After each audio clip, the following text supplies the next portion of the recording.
E hoje, 10 de fevereiro, Dia Internacional dos Pulses.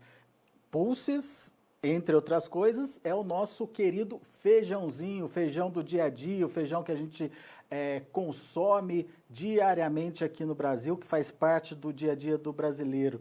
Mas, afinal de contas, é motivo de se comemorar? Como é que anda o setor aqui no Brasil? A gente tem visto uma dificuldade enorme do produtor de feijão de concorrer aí com outras commodities que nesse momento estão remunerando muito bem. A gente vê novos desafios para o setor que vão desde a comercialização, desde o plantio até a comercialização do produto. Enfim, para fazer um raio-x do que está acontecendo hoje no setor, a gente convidou aqui o Marcelo Líderes. Marcelo é presidente do IBRAF, nosso parceiro aqui no Notícias Agrícolas já de algum tempo já, e o Marcelo vai nos ajudar nesse raio-x, nesse panorama. Afinal de contas, 10 de fevereiro para o nosso feijão, Marcelo, é dia de comemorar? E o que está vindo por aí? Eu acho que é o que mais importa para quem está nos ouvindo agora. Boa tarde, Alexandre, boa tarde, produtores. Sim, é digno de comemoração aquilo que tem acontecido no setor de pulses do Brasil. Começando a olhar, por exemplo, se a gente compara 10 anos atrás, em 2010, nós não tínhamos a perspectiva de ver o aparecimento e o crescimento, por exemplo, do grão de bico.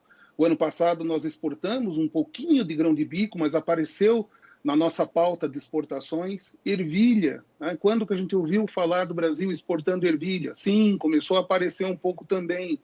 Lentilha, nós temos pesquisas adiantadas, não tínhamos esse grau de adiantamento que a gente tem hoje em cima de pesquisas. E no feijão, veja só, o ano passado foi até uma surpresa para nós que estamos no setor.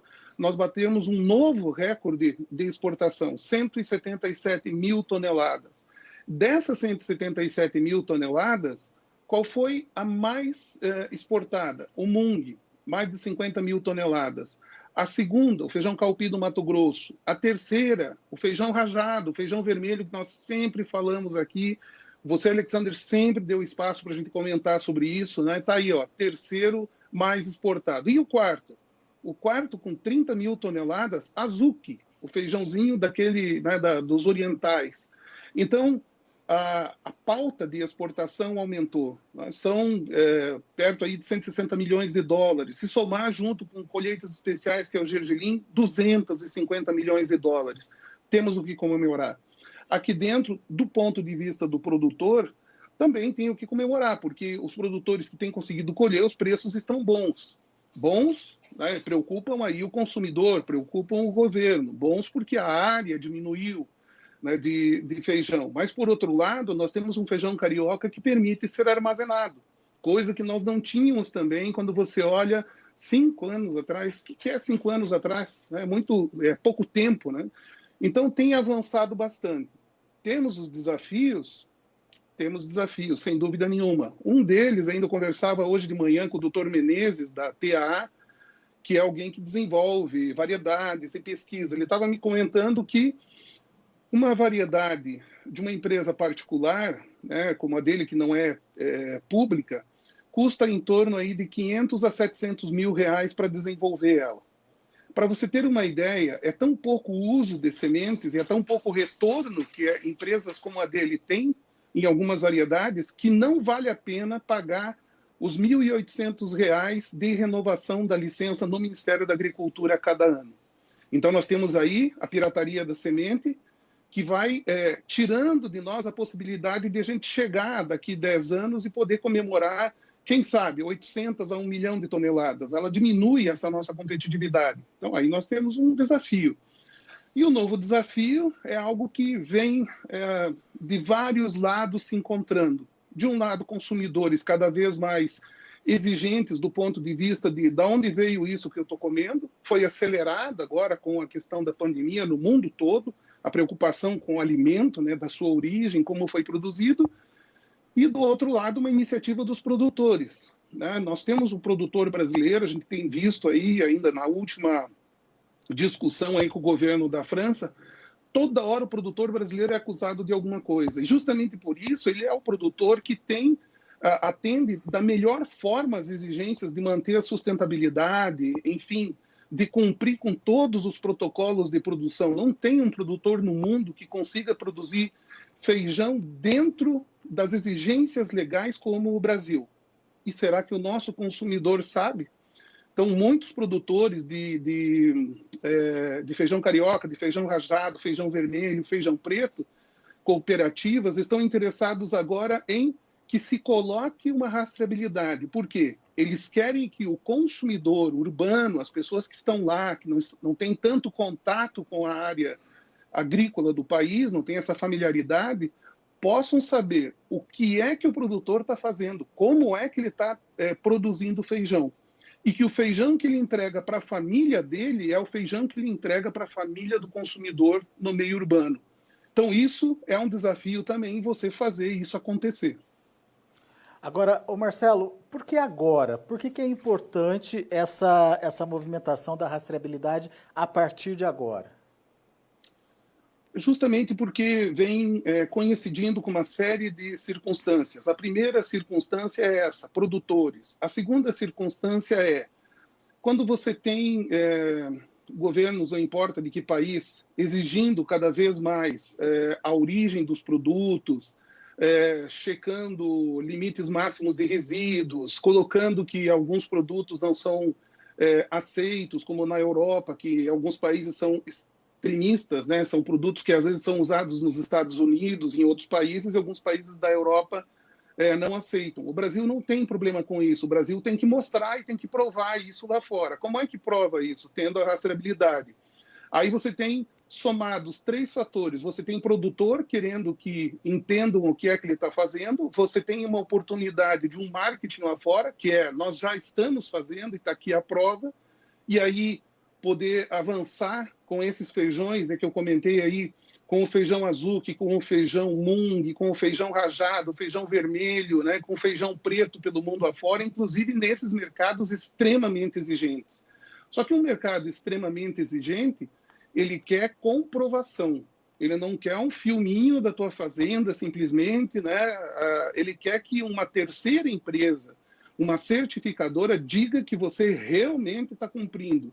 Né, de que a área não fica na Amazônia, né, de que você não está tirando a subsistência dos índios para poder fazer isso, para poder produzir, de que você não tem trabalho escravo na tua fazenda, de que você não devastou uma região para poder produzir, né, de que você conserva, você segue as orientações que existem do meio ambiente. Então, chegou a hora. Ela é difícil que nós consigamos sucesso se a gente não atender essa demanda do mercado. Não é uma demanda do setor, é uma demanda do mercado e do setor. Né? É algo único, eu nunca vi nada parecido com isso. E você acha que é através da rastreabilidade que a gente vai conseguir, por exemplo, separar o joio do trigo dentro do setor?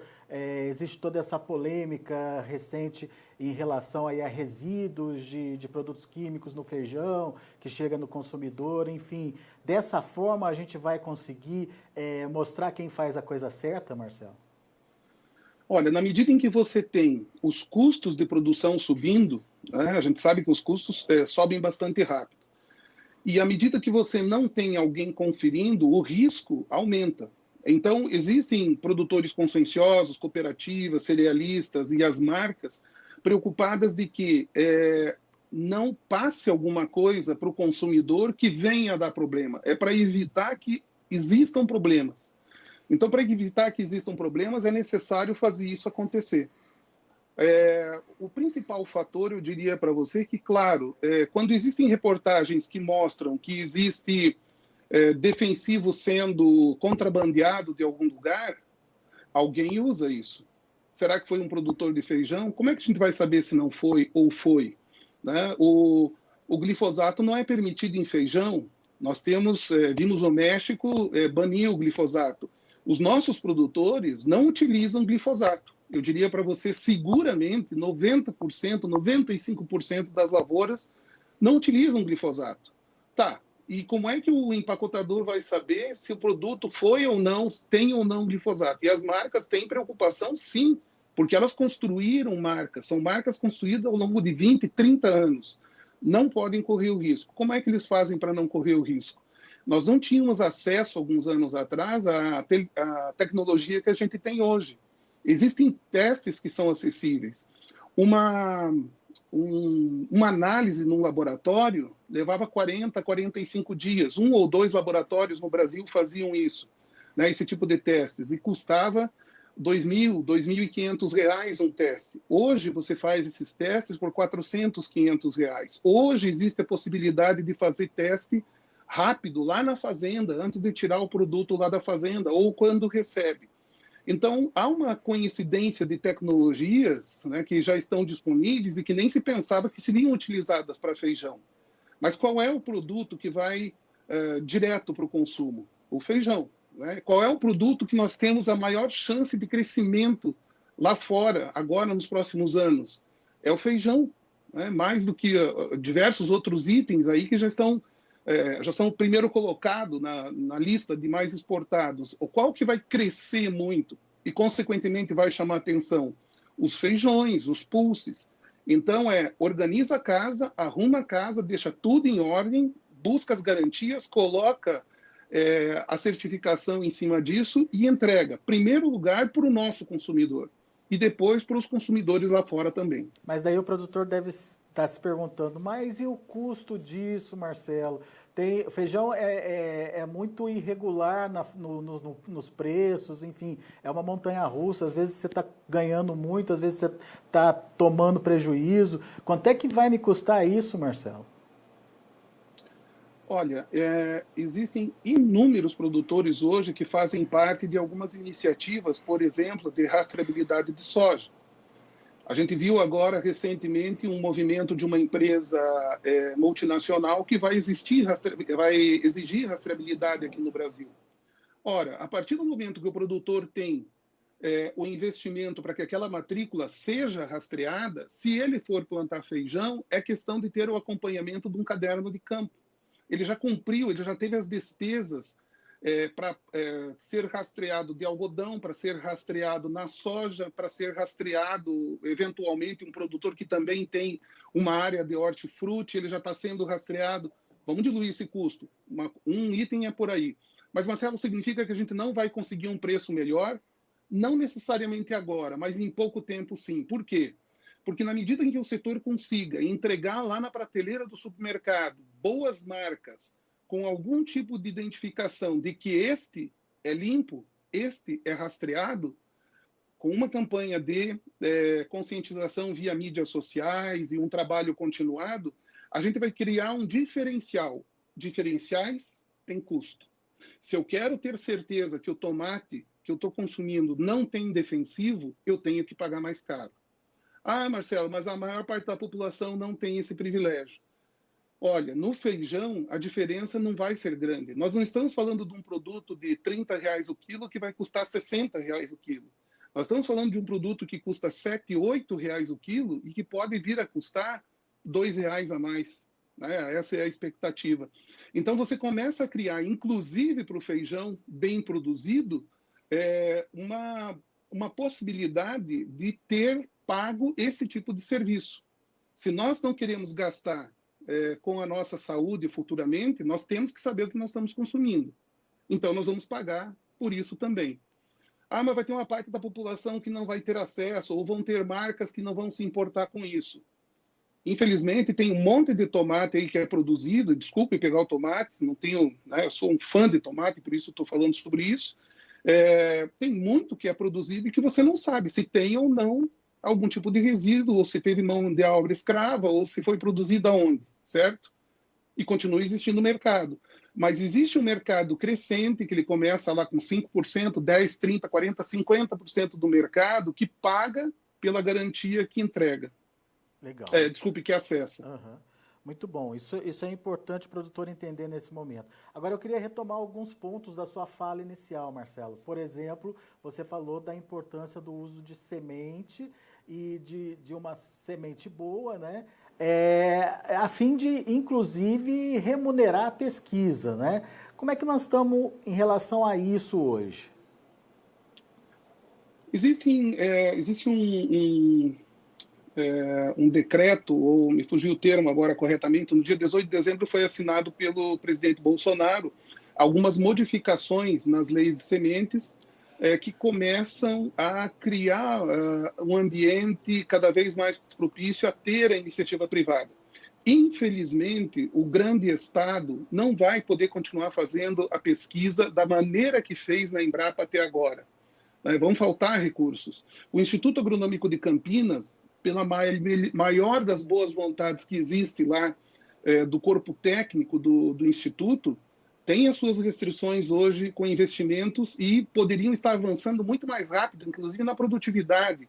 Olha o que era a produtividade de feijão há 15, 20 anos atrás, 30 sacos por hectare. O que é a produtividade de feijão carioca hoje? 60 sacos por hectare. Será que nós podemos chegar a 70, 80? Precisa de pesquisa. Só que enquanto o produtor continuar usando semente pirata, ele está participando dos mesmos crimes que ele acusa os políticos de praticarem. Existe uma lei e tem que ser cumprida. Ah, mas a semente que eu tenho aí, eu já comprei semente de uma sementeira, chegou aqui, era pior do que o grão que eu produzo. Exija os teus direitos. Chame, processe. E para que isso não aconteça, o setor está buscando agora ter uma certificação para semente. Não vai mais ser a sementeira que vai bater no peito e dizer essa semente eu garanto. Vocês sabem que são poucas no mercado que podem dizer isso, mas todas dizem. Quem que vai fazer a diferenciação do joio e do trigo? Uma certificação. Dentro do programa que existe do Semente Legal, que a área de pastagem vem avançando bastante, melhorou a qualidade enormemente, está organizando o mercado de pastagem. O mesmo vai acontecer no feijão. Mas por que isso? Porque nós precisamos avançar na pesquisa de Mung, nós precisamos de semente boa de Mung, adaptada para o Brasil, de Azuki. Alguém conhece semente certificada de Azuki? Não tem? De Mung? Não tem. Tem uma iniciativa agora no Mato Grosso que deve entregar alguma coisa no ano que vem.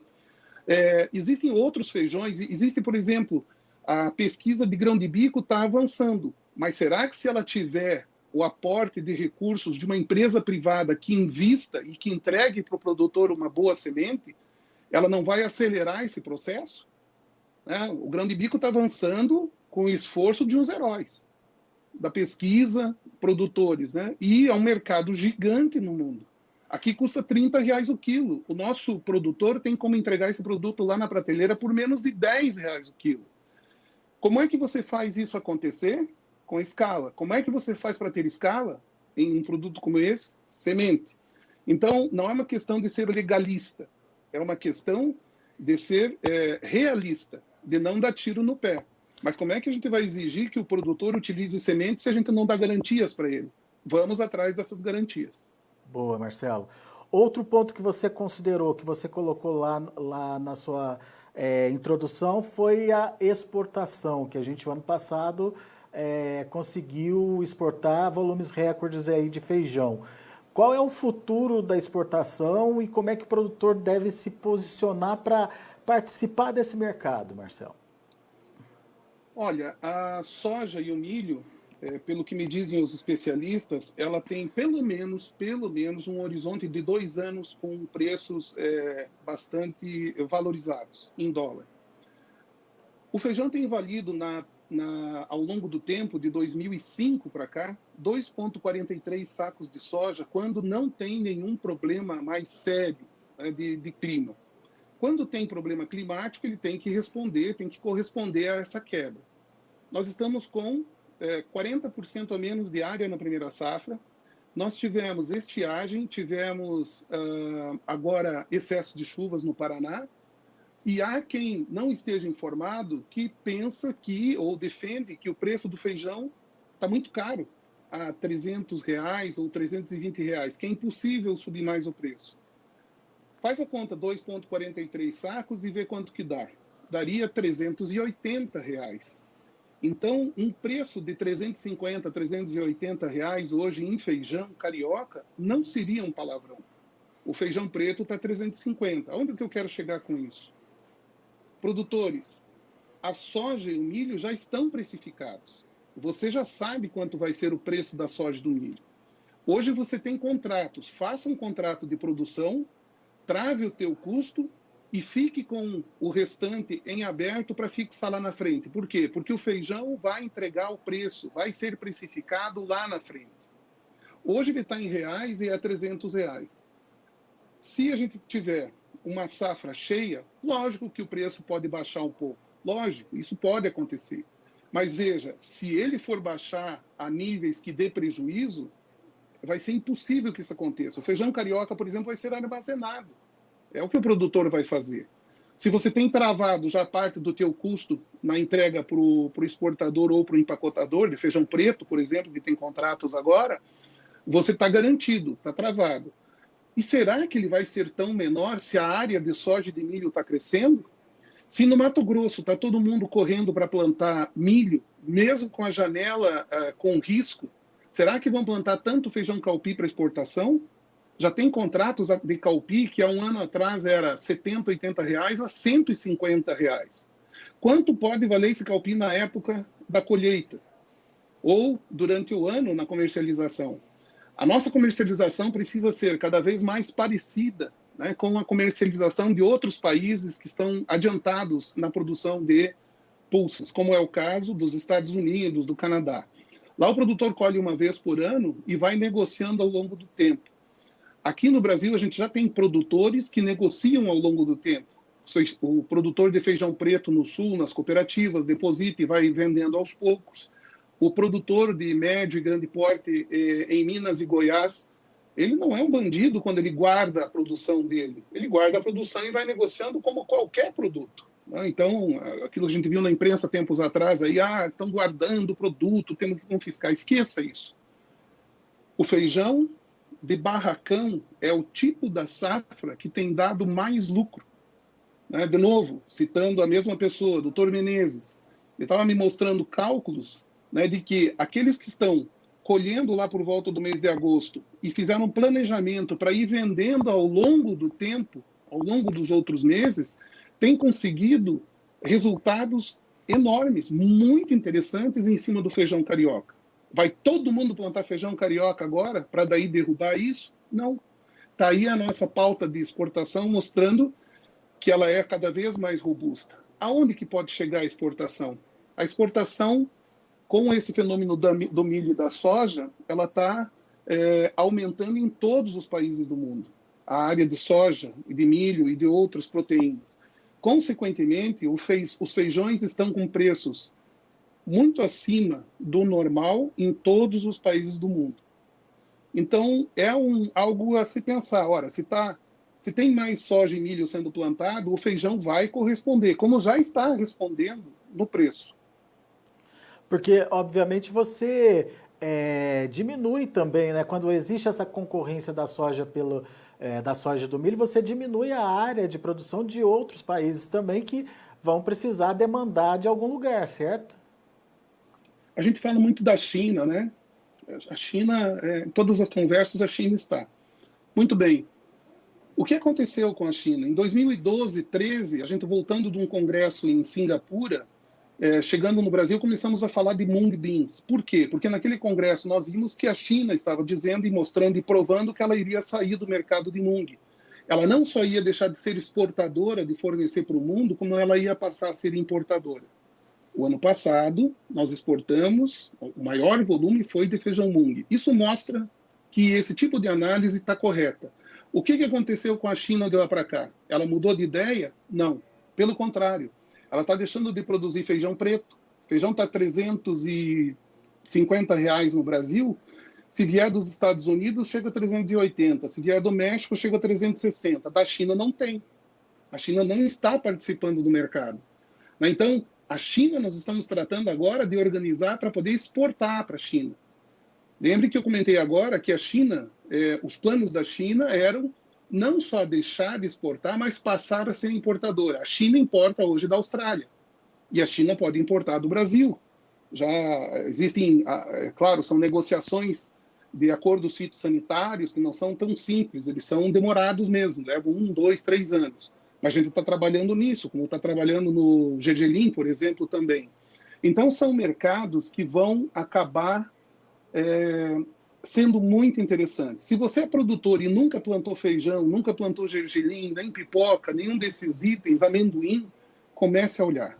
Comece a olhar. Vale a pena você conhecer como é que isso funciona. Aquele que já é produtor, escolha uma variedade, busque um contrato, peça para ser registrado o contrato e tenha essa diversificação na sua lavoura. Porque o limite que nós podemos chegar, eu não posso nem dizer para você que está 170 mil toneladas e que podemos chegar a 500 em 5 anos. É mais do que isso. Nós podemos ir muito adiante disso pela demanda que tem. Quem é que passa essa mensagem? Né? Quem é que está promovendo o Dia Mundial dos Pulses? Quem é que fez com que as coisas acontecessem aqui no Brasil? O termo ficasse conhecido, houvesse a movimentação de que a gente fosse tendo conhecimento a respeito da diversificação. Está a FAO, está a Global Pulse Confederation. O que é a Global Pulse Confederation? É um braço das indústrias que veem o que precisam de matéria-prima e que também tem o apoio da FAO. Para quê? Para que nós tenhamos produção para atender os nossos 200 e tantos milhões de habitantes e o restante do mundo. 2050 é 10 bilhões de pessoas que precisam se alimentar. A revista Lancet mostrou o ano passado que, para isso, o mundo vai precisar consumir de feijões, de pulses e de nuts, né, que são aí os tipo amendoim e essas outras oleaginosas, vai precisar consumir o dobro do que o brasileiro consome hoje de feijão. Cada brasileiro consome mais ou menos 33 gramas de feijão por dia.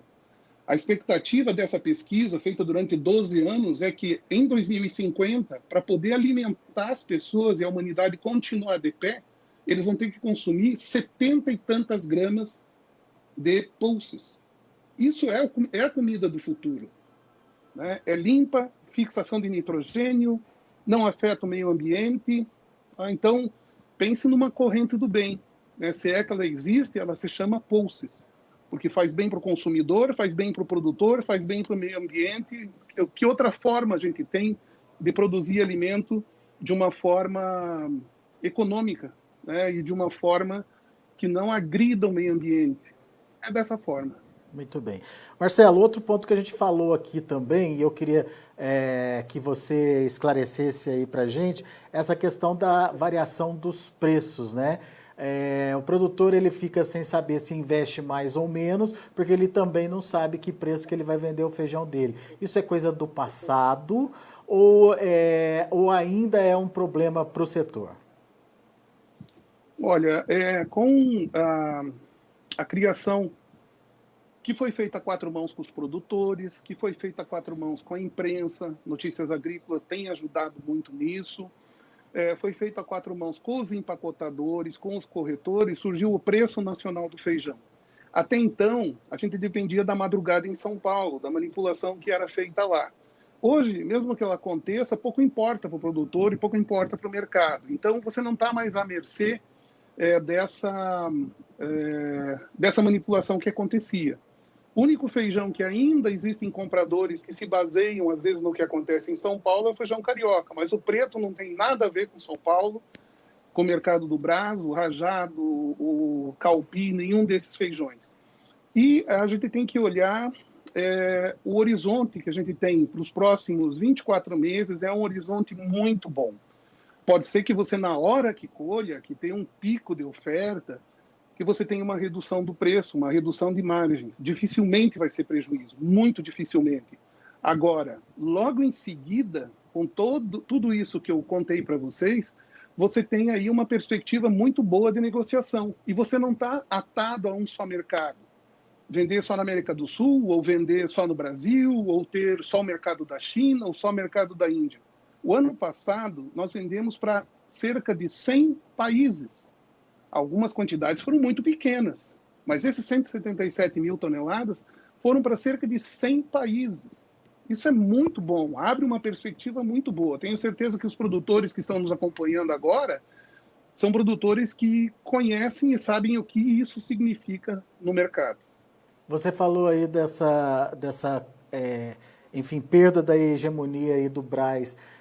Isso vale também para o carioca, Marcelo? ele vem acontecendo muito forte no Carioca, porque antes o pessoal esperava amanhecer para saber o que foi vendido no Brás. Hoje não. Hoje o que eles fazem? Eles esperam começar as negociações no mercado. O que foi negociado ontem? Ontem foi vendido a R$ 290 um feijão nota 8 no interior de Minas. Então hoje vamos tentar pegar 300.